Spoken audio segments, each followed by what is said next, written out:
welcome to the second episode of the Hackers Pod, the podcast for security enthusiasts, hackers, and everyone in the middle. I'm your host, David Van Gool, and today we have Willem Westerhof as our guest.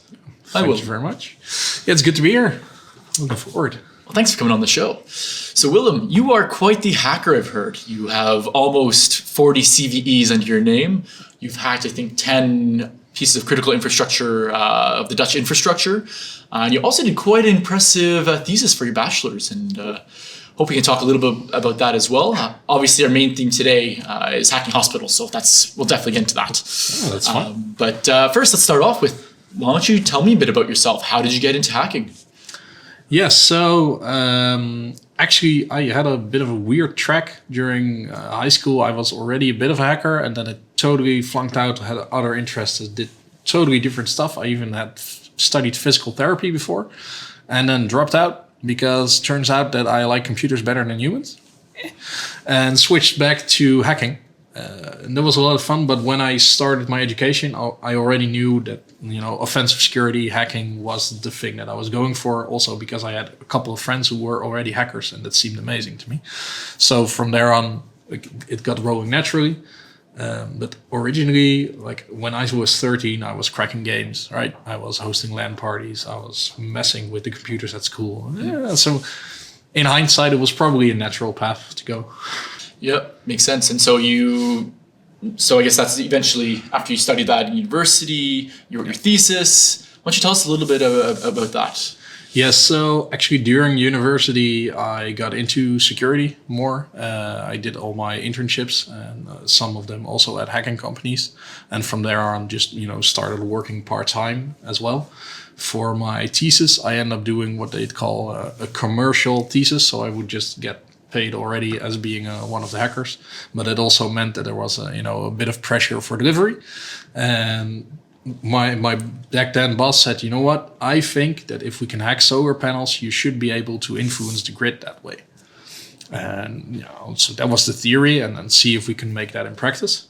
And I did. I end up hacking solar panels and being able to affect the grid that way. And that was the core of the thesis, was proof of concept that you could actually shut down the European or US or whatever power grid by hacking solar panels. Yeah, I purposely asked that question because I find that a really cool story. So how would you go about hacking a solar panel? Would theoretically a threat actor come in, take their computer, and is there an Ethernet port they can plug into, or how does that work? No, so it really depends on the specific solar panel setup. In my case, these inverters, the brand that I investigated, they usually had either Wi-Fi, Ethernet, or Bluetooth connection. And one or more of them, and you can just attack it that way. There are very custom protocols, and you need to reverse engineer that network protocol. But once you know how it works, it's actually very easy because they're not really that secure. They were always meant to be like industrial systems behind the firewall, and in practice they aren't anymore. And I deliberately hacked a specific brand that I would consider the hardest one to be proof of concept that you could do this to more. And actually a lot of my work has been reused by others to also prove that, for example, you could get batteries to a critical state by exploiting the same vulnerabilities where the batteries actually explode. Oh, wow. Okay. Also hacking other PV installations that are much less secure than the one I hacked. So how you go about it, you just try. Yeah. Try harder. That's the mentality. You get a port, you get some Ethernet traffic, and you figure it out. That's the good part of doing a thesis. You have 6 months to figure it out. Yeah. And how much of that did you know about, industrial systems, those custom protocols before hacking them? Or was it very much, the opportunity came your way to hack solar panels and learn as you go? No, back then it was definitely learn as you go. I was still in school. I didn't have any professional experience whatsoever. And I just, Googled my way around it and figured out how it worked. And it's partially a matter of time, but also there were some experts in the company that I could ask, hey, how does this work? You could get some help from there as input. So Yeah, that's really neat. And it sounds too, based off what you were originally talking about, having these inverters that are Wi-Fi connected, Bluetooth connected. It's very much a lot of the representative of a lot of the problems industrial systems are having today of the internet connectivity, but also the sensitivity of those systems. Yeah, exactly. And that's one of the core issues in OT, because it's always backwards compatible. And there's also like even the vulnerabilities I found back then are currently still in practice present because these systems are running for 20 plus years. So even something you find today will still be an issue 25 years from now. And that's the weird part. Yeah, but also, it's also very interesting at the same time. Some issues aren't quick and easy, patch it and move on. No, most of them are a lot more work.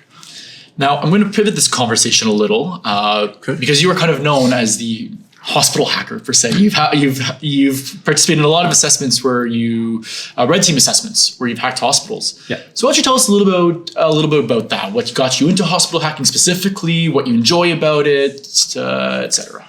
Yeah. So in general, I tend to like to do assessments where you can have physical impact. Like where you move from cybersecurity to having actual physical impact in the world. It can be like water, industrial gas, whatever. But hospitals is one example of that because you can have direct impact on lives when you hack a hospital. And you have the cyber physical aspects. And I'm really interested in that. So that's why it sort of came natural. With regards to hospital hacking, it's how do you say this?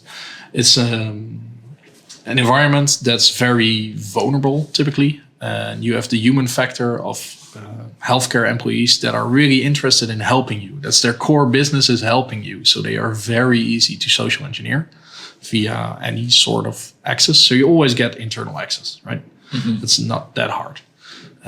But once you're in, then you start moving laterally. You get usually domain admin pretty easily, but that's only the start. Once you have that, you need to move from cyber to physical, where you can impact the business processes. And you start looking for compromising their electronic patient files, making sure those are unavailable. You start looking towards denying them access to medicine cabinets, denying them access to blood. You start looking for taking down electricity or OK. Emergency response rooms, surgery rooms, attacking heart monitors, attacking IV pumps. And you start really making physical impact on people lying in the hospital. And usually that step doesn't get taken. And then the hospital has a report that says, hey, we got domain admin. And the board members go like, okay, whatever. Where if you make that point where you cross the gap to having physical impact on people, it becomes really disturbing and much more of a concrete issue. No, understandably.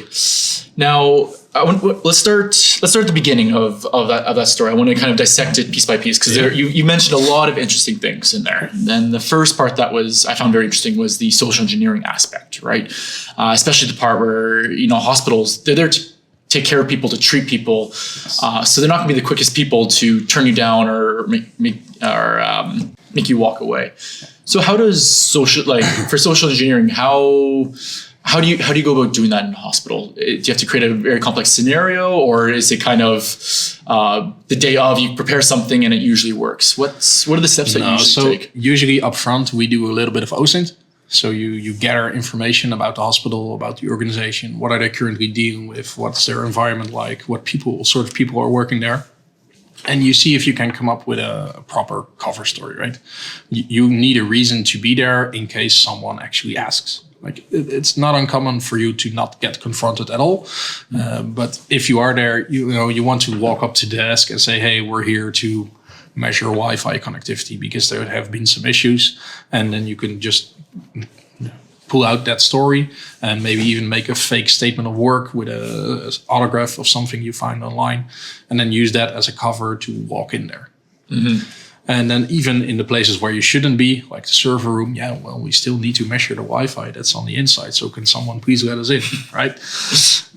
But also if you can find like online access badges, it's pretty common for people on social media to give a post with an access badge, and then you can find those online, create your own copy, and you'd have something that looks very much like I'm a help desk employee. And it's much easier if you have a badge that says I'm a help desk employee to get people to believe that you're an actual help desk employee. Yeah, and it doesn't have to be perfect, I imagine, just enough for at a quick glance that someone says, I recognize the colors, the format, the layout, etc. Exactly. No one's going to notice that your logo is 1 millimeter off, right? Yeah. It doesn't have to be that perfect. You just need something that looks a lot similar. In most cases, there's just like a piece of paper that's on top of a plastic card holder. And that's it. But they you can actually give them like the card holder and they still go, oh yeah, okay, cool. I'll let you in. Because they know you're a good guy. Yeah, exactly. Just a defective badge, just IT, something's wrong with IT again, play that kind of scenario. Exactly. And then, people aren't going to stay with you and watch you all the time. So you can just plug in whatever backdoor device, Raspberry thing you want. Yeah. Maybe even keyloggers, depends on what the exact scenario is. And then you're in. Yeah, then you have your initial access, right? And even like this is when you physically go there, but there's also just phishing or calling people and saying, hey, your account has been hacked. Can you please accept a 2-factor prompt because we need to get in right now? Pretending to be a help desk. And then once they give you access, because they usually comply to that sort of request, you can backdoor the 2-factor. And you can backdoor the accounts and make sure password resets go to you so you have persistent access. And then you have one user, and from there on, you slowly expand your way throughout the network. And it's that easy. People, as you said, you call someone up, they don't do any kind of verification, kind of inherent trusting as per. Yeah, because issues are fairly common in hospital environments. Like they happen a lot. So if you come up with the right story, like if I ask you, what is your password? Obviously, in most cases, people will say no. I would honestly say not all of them. But most people will say no.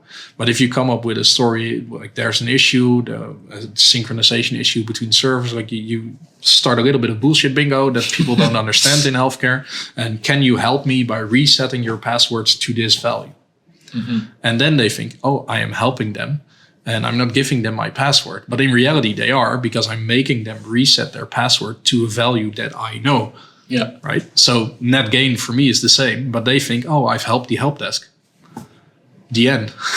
Yeah, that's very interesting. Very interesting. And that's some parts of the human psychology, especially in healthcare, where they want to help. Their natural state of behavior is helping others. So if you ask them, can you give me this information? They'll decline. But if you ask them, can you help me? They're inclined to say yes.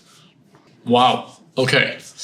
Yeah, so let's move on in the attack scenario now. I want to ask you so many more questions about it, but that's okay. I know we're a little time restrained. Yeah. So let's say you social engineered your way in, you created a fake badge, you gained access to their server room, you plugged in a device. I imagine that's where the pen testing begins. Yeah. Yeah, this is the part where you start the internal pen test component. And this is also where the cat and mouse game begins, right? Because you have the blue team that should be monitoring. Maybe there are some honeypots in the network. Maybe there's a detection warning system or whatever.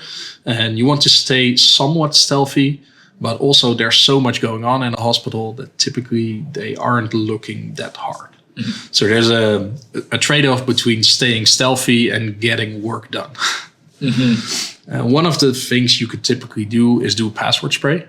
Because once you're on the inside, usually second factor is no longer required. And hospital people, or in general accounts in hospitals, are notoriously bad passwords.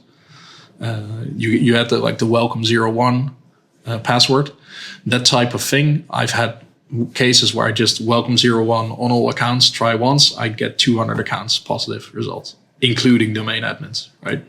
So then this is just instant, easy victory, or at least highest rights possible. But that's one of the easy wins, but it's also very noisy. Like you could detect this pretty easily. So that's always a trade-off. You don't do that on the first day, but you do that soonish, right? As soon as you know that you can connect back, that you have like a second system where you have your access, you can accept that you will burn one to get this information. Okay, and I imagine that's just stored through like hospital policies, not policies, but procedures, doctors or nurses, whatever, being so busy, they don't necessarily want to create a whole complicated password that they mistype or get wrong all the time.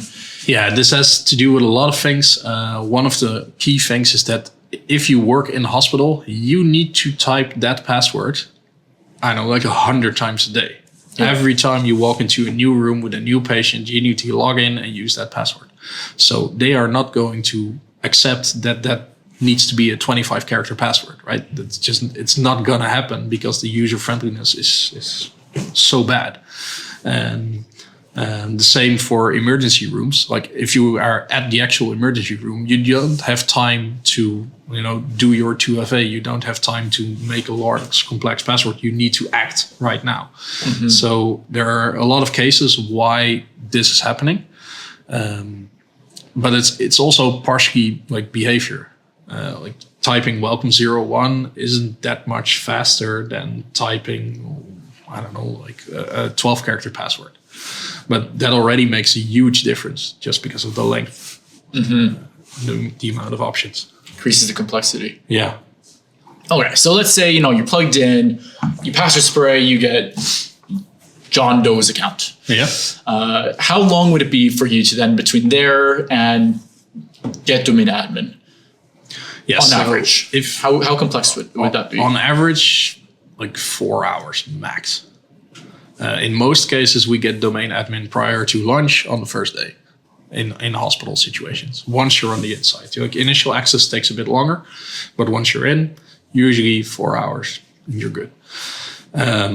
But once you have that user level access, you can either try local exploitation, get local admin privileges on some system, but you can also look around on shares, right? Find some scripts on an admin or find a new document.txt, which has a password. And you can try to improve your access. But also sometimes if you get a specialist account, you already have access to the electronic patient dossier. Mm-hmm. And from there, you can pull in information about patients, or you may have access to some server, so you can start moving around. And that server is in the server LAN, so it has a lot more access to other systems that you didn't have before. And then from there, for example, you can find like the weak server that is still running Windows XP because it's part of the CAT scanner solution or whatever. Compromise that one. There you have local admin, and then move laterally from there. Because who is going to sign into the CAT scanner that only needs whatever maintenance once a year? That's going to be the one admin that maintains it. So you get an admin account from dumping RAM there. Yeah. And you talking about the Windows XP machine, I'm imagining there's other, let's say, sensitive devices, OT devices on the network that the hospital absolutely can't afford to let those go down. Does that impact your pen test at all? Do you take that into consideration on how to do a pen test where you can't send tons of data to certain devices? Yeah, so this depends on the context. Usually for red teaming, we try to avoid attacking those things initially because those systems, like the CAT scanners, for example, but also the IoT devices, like the medical devices, you try to avoid attacking those initially because you don't know what exactly you are impacting. Mm-hmm. If you get to the point where you have all the rights and you are in this operational technology VLAN, then you start asking questions to the customer. You move more towards a purple team approach where you say, hey, I'm seeing these devices. Can you tell me which one isn't hooked up to a patient? And then I'll try to influence that one. And maybe do a control test where you prove I can disable your heart monitor or whatever, but in a controlled way. It's not one that's actually hooked up to a patient. And, it's a different ballgame, but at that point, you like I said, you move towards a purple team because you need the blue team to be aware because they need to confirm you can actually hack this specific device. So imagine that comes more to the end. Like you focus more on the IT systems, you escalate through there, and then if you want to show like a potential business impact or a patient impact, then that's when you loop in the blue team and you work collaboratively, open up those channels of communication to exactly. And that's you're at a different ballgame then, but usually you can already prove the business impact before actually exploiting. Right? You can show I have the rights to kill your electronic patient files. I have the rights. I am in your interface that controls your building management. I can, like, if I click this button, I can kill your electricity, because that's what that button is meant to do.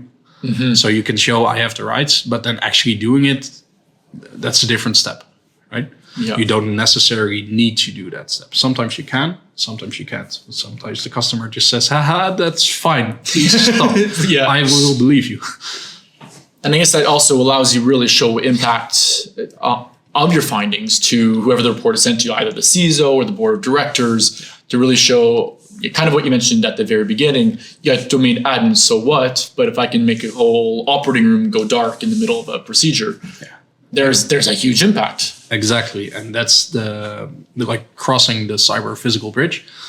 What people typically don't do, and especially in hospitals, that's where things get really dangerous. Because if someone is doing an operation nowadays, they usually do that because, or through a monitor. Like they have a monitor with a tiny little camera on a stick that's on the inside, the kijkoperatie. I'm not sure what the English term is, but they make a small incision and they insert a miniature camera and they insert something else, which they use to cut or to laser things. But that's a computer system that's controlling that image feed. So if you at some point kill that computer, the doctor is stuck. Like you have two things inside of a patient and he no longer has view on what he's doing. And that's a very bad scenario. Like if you can get that on the board of directors, they will consider this a top priority issue, making sure you do not get domain admin or whatever rights you needed to get into that system.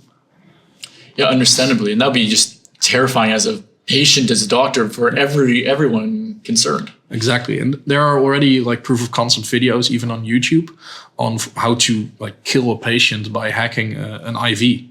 Like the doctor is right there, but they just don't understand what's going on because all the monitors and the systems are pumping the patient full of weird medication, or you set it to 5 milligrams and instead it's pushing out 500 milligrams, right? And then you just get all the cardiac failure, that sort of thing. And there are I think the title of the video is "When Bits and Bytes Meet Flesh and Blood" or something like that. There are a lot of presentations about it. It's really cool. Yeah, it sounds... It's a bit disturbing, but it's really cool. I was about to say, man, I'm not sure if that's information I want to know, but I guess that's, yeah.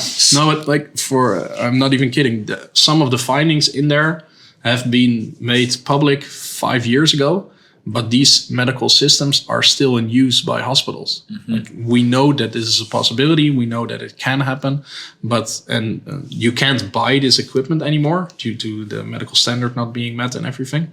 But the people that still have it can still use it. There's no policy where they should throw it out. And 9 out of 10 times it still gets used. So that's one of the more disturbing things about medical devices. And I'm really happy that nowadays they're actually setting security demands for medical appliances as well. Because this is not the only example that I have where this is the case. Yeah, man. Quick last question before we wrap up here. Yeah. Do you see things improving over time? Because you've been doing this for a few years now, so you have a bit more of a sight into where it was, where we are today. Yeah. Are things getting better? Yes. Yeah, they're getting a lot better actually. Like back in the day when I started as a junior, the most that hospitals were doing with regards to security was like doing the DigiD pen test, like only external, only minimize 1 or 2 servers, maybe with a tiny internal component, but that's it. And nowadays they're taking it much more serious. Most hospitals are doing IPTs. Some hospitals are doing the red teams because they know that this is the case. They know that they're vulnerable and they are very scared of what will happen if they are actually attacked. And for good reason. So it's slowly improving, or at least back in the days, they were not aware of the fact that they are not capable of defending themselves. Now they are at the point where they are aware that they're not capable of defending themselves, and they are trying to get to a higher level where they can defend themselves. And that's also where a lot of the issues are, because, for example, you get a lot of tooling integrated, like scanning tooling for vulnerability scanning or monitoring or honeypots. But then there's no one in the hospital who's actually looking at the output or doing anything with it. But at board level, they think, hey, we have a system for that. What's the problem? And then I come in as a red team and I say, hey, look, I send out, I don't know, 100,000 packets to your entire network. You can see all sorts of red flags raised in your detection tooling and no one responded.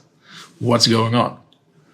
And then the ball drops that they actually were, I don't know, like 4 FTE behind of schedule, and they have known about some of these issues for 7 months, but they just don't have the manpower to fix it.